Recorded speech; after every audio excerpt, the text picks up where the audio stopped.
From our standpoint, life works better on island time. It's something about being on an island where sweeping views of the water are all around and there are no busy highways or skyscrapers to distract us. And perhaps with an Aperol Spritz in hand. We often get a taste of tropical island life by just staying at an all-inclusive resort or booking an Airbnb with a couple of friends. What about the well-to-do? There is no doubt that owning a mansion is a sign of wealth. The possession of a private jet gives everyone an impression of a millionaire. However, by owning a private island, they take things to the next level. Private islands not only scream luxury, but also offer tranquility. What if you could have the entire island to yourself rather than waiting in the towel rental line? In search of an answer to the big question, is owning a private island worth it? First, we're going to see how much owning a private island costs. But first, don't forget to subscribe to our channel by clicking on the bell icon so you never miss a single video update. Of course, a large portion of the cost of purchasing a private island is buying the island itself. Perhaps you dream of cabanas in the white sand and maybe even a golf course on the north side of the island. Those dreams, however, must be built on a solid foundation in the right place. Therefore, no matter where you buy your island, the cost will vary drastically. There are more than $200 worth of islands for sale in Canada, which is home to the most private islands in the world. You can purchase an island for less than $100,000 if you're careful about your finances. Typically, a home in Nova Scotia would cost less than half the cost of your average home. With that being said, you can buy this 6-acre land that's located less than a mile away from the mainland. However, there are some caveats. For your little piece of paradise, $65,000 is a fair amount in the summertime. However, temperatures around half the island can drop to -22 degrees Fahrenheit in the winter, making the island only habitable during the summer. And even during the summer, getting supplies can be difficult. When envisioning a private island, you may not think of a cold, remote location. You instead may imagine beaches with sand, where flip-flops are deemed formal attire, palm trees, and tropical surroundings. Perhaps you envision the Caribbean as thousands of islands surrounded by sand and clear crystal waters. If you want a tropical paradise, the Caribbean is a stunning location to build one. There are dozens of island options to choose from. Furthermore, the prices are not as intimidating as you'd imagine. It's possible to buy a smaller island between $1 to $3 million. Still, if you want a larger island in the more desirable Caribbean area, the cost will probably be between $30 to $100 million. There are 3 popular island chains, the Exumas, the Abacos, and the Berry Islands, which share few advantages compared with remote islands.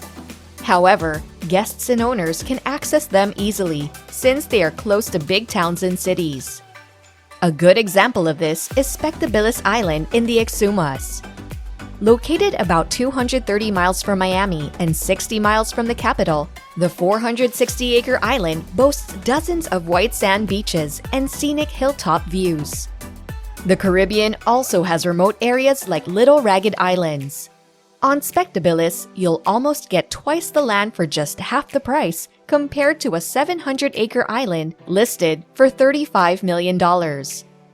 Additionally, you have access to fresh water as well as a coastline of 30,000 feet, which is 5.6 miles in length, and you'll have that 5.6 miles all to yourself. Despite being 110 miles long, the ragged chain of islands is extremely unkept, with only one town containing 72 people. So it's not likely that you'll enjoy the nightlife on the island or dine at a fine restaurant. All these islands we've considered, no matter what price range or location, have one thing in common: they're underdeveloped. It may not seem significant at first, considering the low price tag. I mean, you just bought a freaking island.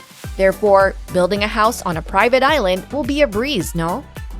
Actually, well, it's more complicated than that.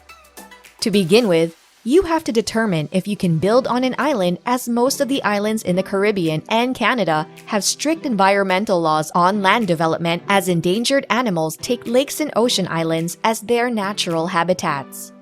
After all, it would be a shame to evict something this cute, right? Oh, look how he goes in Ontario. Consequently, if you plan to change anything about the island you've purchased, you must conduct an environmental impact study, which can cost at least $50,000, and note that a property can only be built on the island if it has at least 1 acre of buildable land. In other words, the price of a super small island isn't worth it unless you're actually into backpacking. Make sure you understand that dozens of environmental laws may increase the expense of your building project aside from the standard construction costs. In addition, considering your water collection, energy source and consumption, and means of transportation within and outside of the island can pose challenges, as these are possible threats to ecological balance. Apart from environmental concerns, many other logistical issues still need to be considered.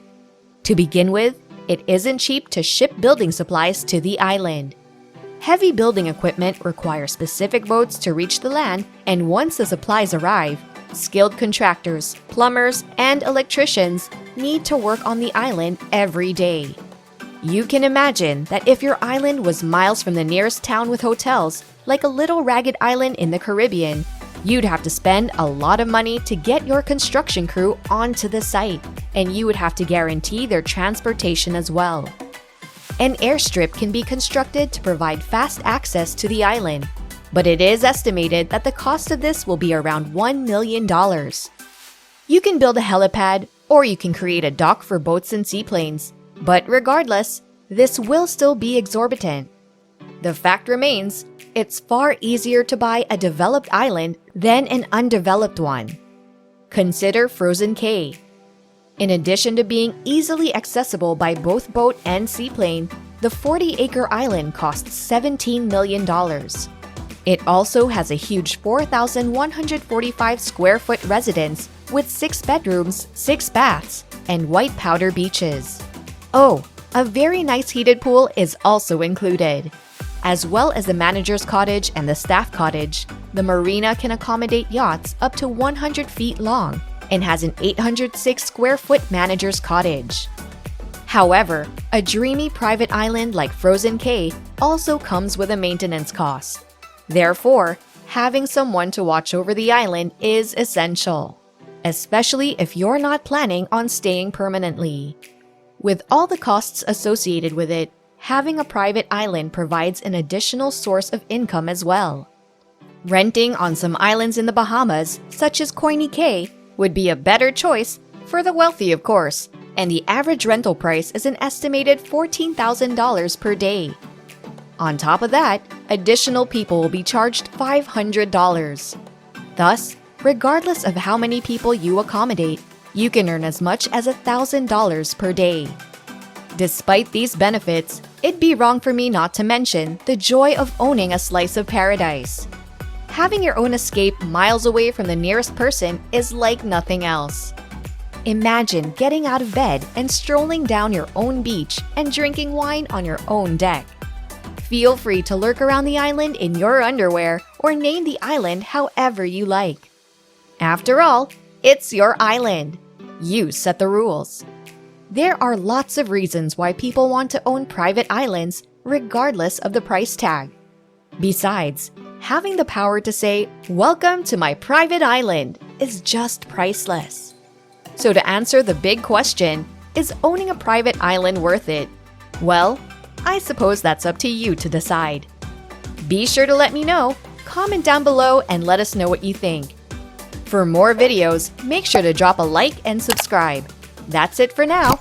Thanks for watching the video and see you next time.